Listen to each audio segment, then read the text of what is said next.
So the Nigerian minister in charge of communications and digital economy, Issa Ali Pantami, has sat down to a one-on-one interview chat with Arise News Channel at the ongoing U.S.-Africa Summit in Washington, D.C.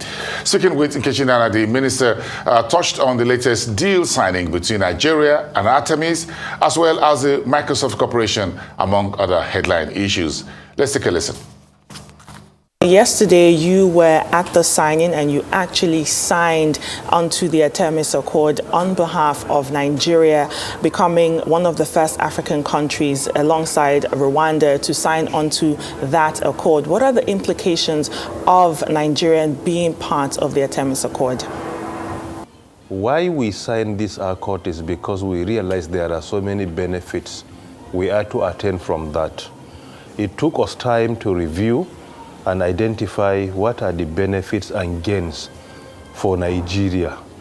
Even yesterday, prior to signing, I had a discussion with the Minister of Justice and Attorney General of the Federation, and we were on the same page that there is no doubt this is important to Nigeria as a country and to our citizens. The reasons, in summary: number one, this accord allows you to have many developed countries as members of that accord. If you are members, you can reach out to any member country for support or help where necessary. It is because of this we feel we cannot live in isolation. We need to work with others. Prior to our signing of the accord, 21 countries have already signed. We signed along with Rwanda, and the president of Rwanda was in attendance there as well. So Nigeria and Rwanda are now 22nd and 23rd. So by implication, you see, it allows us to have more collaboration and partnership. Now, you mentioned the broadband penetration and how it can be improved by obviously joining the Artemis Accord earlier.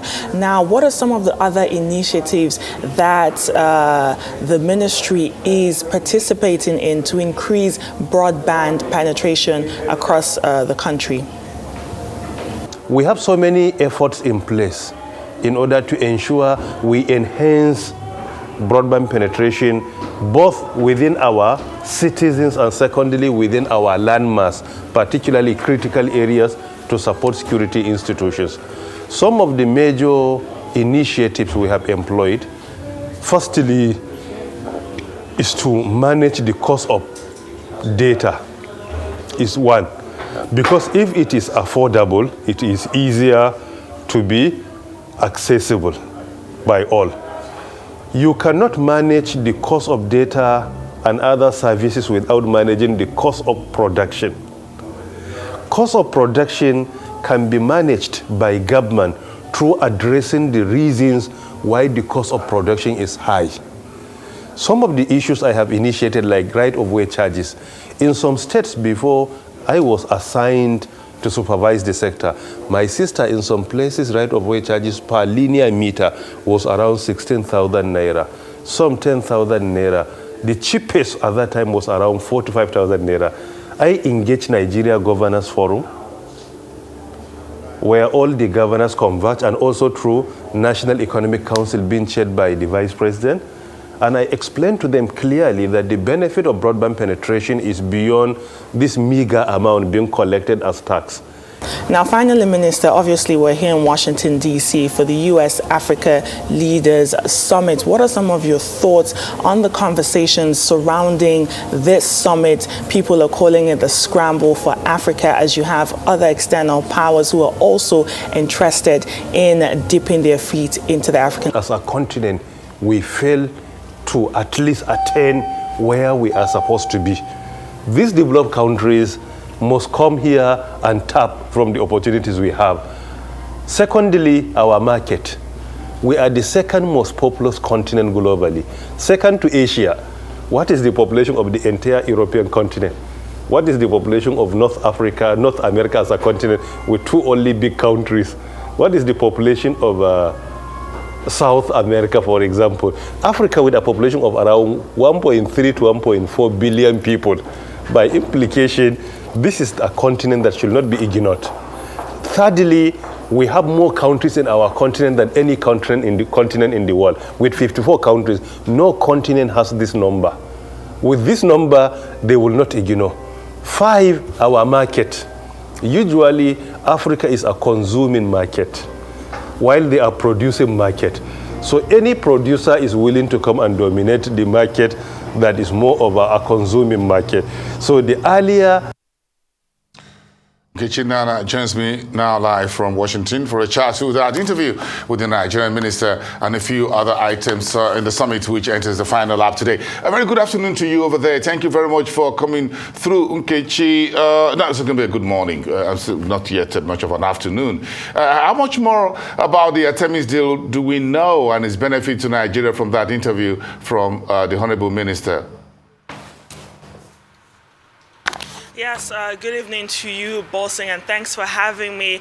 That Artemis Accord that was signed by Nigeria and Rwanda is very important to the country. As you heard in the interview, Nigeria is now part of the other 21 countries. You have Japan, the United States, the United Kingdom, United Arab Emirates, and other countries joining that signatory at the Artemis Accord. This will just help Nigeria sort of have that principle to guide its civil space activities, to manage properly debris mitigation, and to register space objects, and also to be in the forefront of the conversation when it comes to the future of space exploration. At the forum, at the U.S. Space Forum, you had Bill Nelson, the NASA administration, just sort of explaining some of the highlights, some of the benefits, and sort of the assets that NASA has in the orbit now. Just saying that with this development, they can actually predict incoming storms. They can actually, for example, even tell a farmer in Nigeria, look, do not plant this particular crop on this particular land because of some sort of data that they've gotten from space. And with Nigeria joining the Artemis Accord, they'll have to build more knowledge of the universe, shared scientific data with all these other countries that have joined. And so it's an exciting development for Nigeria to sort of be in the forefront, at least maybe for the first time when it comes to sort of like the fourth industrial revolution. And we're not playing catch-up, Wilson. Yes, very interesting. But again, let's narrow it down a little bit to President Biden. He's the chief host, as the case be. So he's the one seeking to secure long-term partnership with Africa, looking at good governance at the back of that. He also had the checkbook there, signing off billions of dollars in funding supports for road, rail, infrastructure, health, education, and everything else in between. But let's chat to this memorandum of understanding with the EFCFTA Secretariat, with Wamkele Mene and others. That looks really big for me.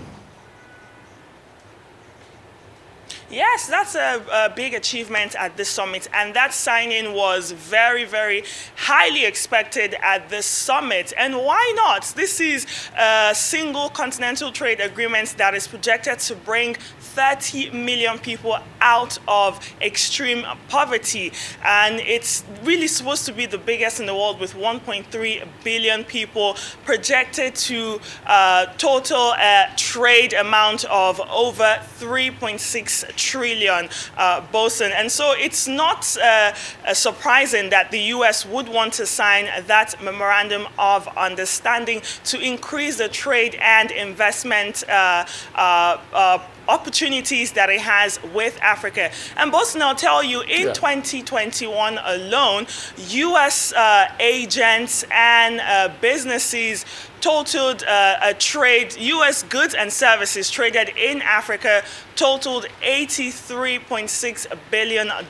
And so it's beneficial for the United States, it's beneficial for African countries as well. And so it was a good achievement at this summit. Another U.S. agency and sort of department that made highlights yesterday as well was the Millennium Corporation, the MCC, that had a signing with Niger and Benin, the first regional transport pact that they signed yesterday, a $504 million pact. This pact is just to sort of increase regional economic integration, collaboration, the building and maintenance of roads, ease of transportation of goods via ship through the port of Cotonou to neighboring landlocked countries. And you know, this infrastructure sector is a sector where China really has its foot stamped on and so much money in Africa. And so the US is really playing catch up when it comes to that.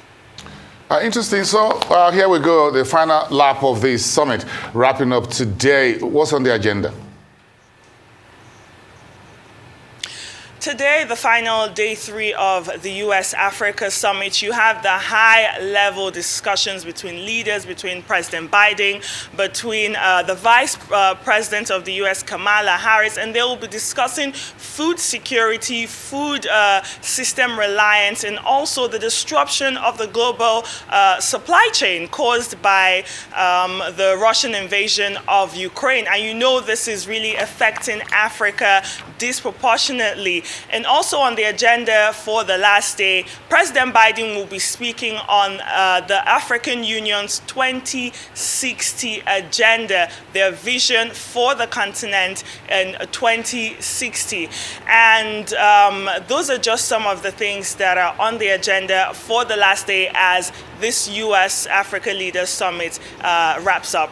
Okay, thank you so much, Nkechi. And if anyone's dropping any check for Africa or for Nigeria, you can pick that up for us. We need all the money we can get on the table. Thank you so much for those updates from this very big event for Africa. You've got a busy day ahead of you over there. Have a nice lunch over there in Washington.